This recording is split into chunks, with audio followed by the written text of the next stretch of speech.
आज साधकजनों, एक अंतिम प्रयास उस महिला ने किया है। आजकल पॉली क्लिनिक्स हैं, मल्टी स्पेशलिटी क्लिनिक्स। कई लोगों को उसके रोग का पता है, बेचारी जगह जगह भटक रही है, लेकिन कहीं से कोई फायदा नहीं हुआ। आज ऐसी क्लिनिक में गई है, डॉक्टरों का एक पैनल बैठा हुआ है, उसमें न्यूरोलॉजिस्ट भी हैं, साइकोलॉजिस्ट भी हैं, साइकेट्रिस्ट भी हैं, जनरल मेडिसिन वाले भी हैं, इत्यादि इत्यादि पूरा बेंच बैठा हुआ है और इस देवी को एग्जामिन किया जा रहा है। एग्जामिन करने के बाद देवियों सज्जनों, जो उन्होंने निष्कर्ष निकाला, जो उनकी डायग्नोसिस है, वह देखिएगा।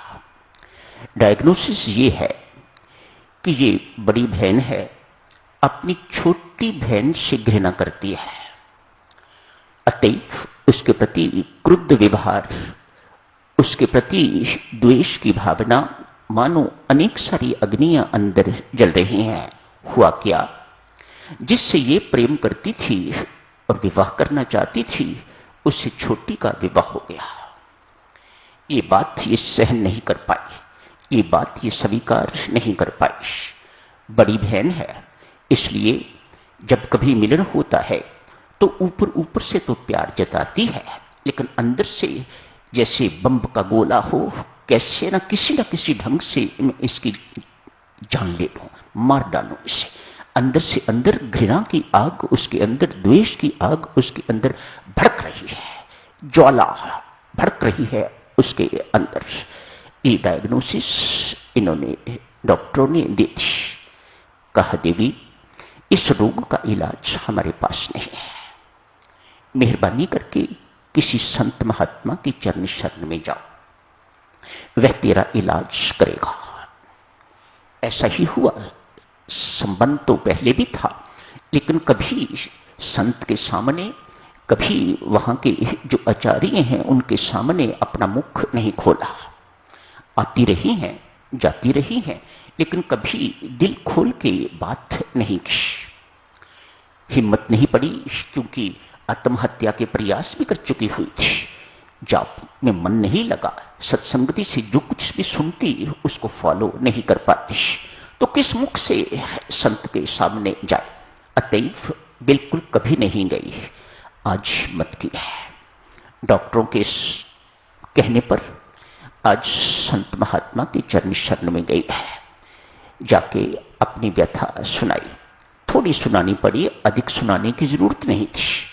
थोड़ी सी बात से, उसके चेहरे से, उसका चेहरा, उसका व्यवहार, उसका सब कुछ इट स्पीक्स। कुछ सुनने की जरूरत नहीं, मानो बिना बोले ही सब कुछ समझा जा सकता था कि इस बेचारी को क्या रोग लगा हुआ है। खटखट करता है शरीर।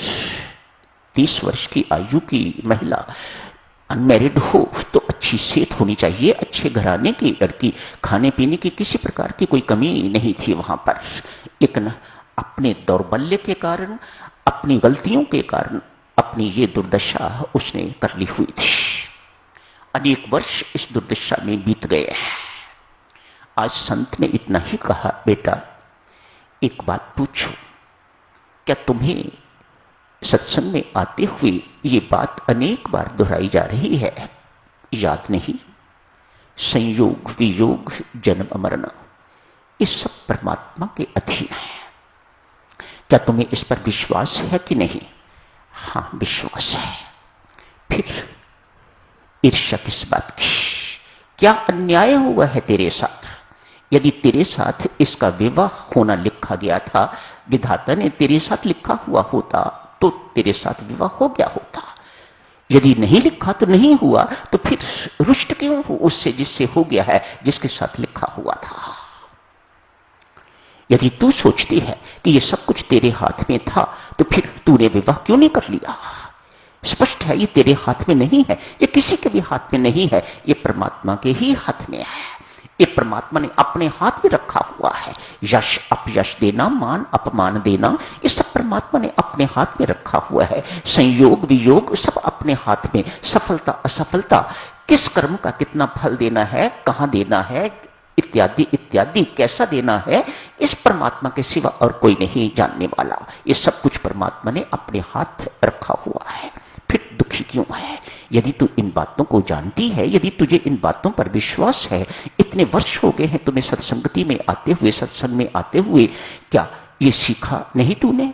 फिर यदि सीखा है तो फिर ये क्रुद्ध चेहरा क्यों, ये ईर्ष्यालु व्यवहार क्यों, तेरा आचरण फिर इस प्रकार का क्यों, फिर कुड़कुड़ किस बात की कर रहे हो, फिर ये रोग को क्यों अपने सिर पर रखे हुए हो, क्यों ये बोझ अपनी जिंदगी में उठाए हुए हो? खत्म करो इसे। आज घर जाके यहीं से शुरू करो। मेरे सामने परमात्मा के आगे मस्तक नवा के अपने सिर को परमात्मा के श्री चरणों पर रखकर परमात्मा से क्षमा मांगो।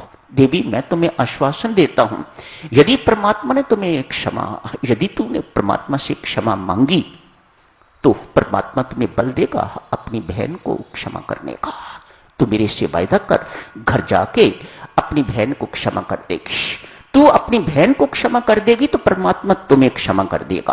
तूने बहुत अपराध किए हैं, 2 बार तूने आत्महत्या के लिए प्रयास किए हैं, ये कोई छोटा मोटा अपराध नहीं है।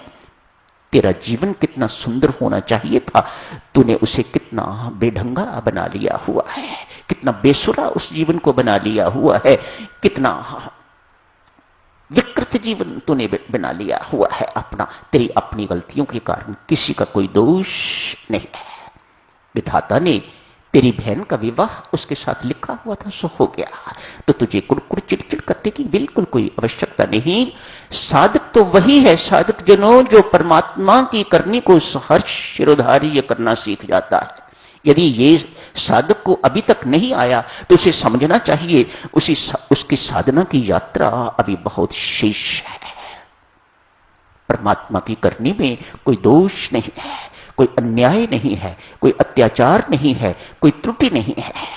उसकी हर करनी में हर एक का हित है, कभी अनुकूल उसमें भी हित और कभी प्रतिकूल तो उसमें भी हित। जो साधक इस बात को पहचान जाता है, साधक जनों, वह परम शांति का भागी हो जाता है।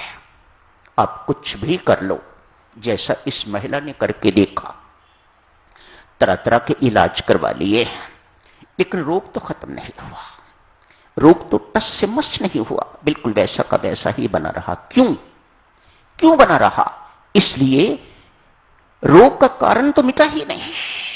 जब तक रोग का कारण नहीं मिटेगा तो रोग कैसे मिटेगा? रोग का कारण ढूंढो।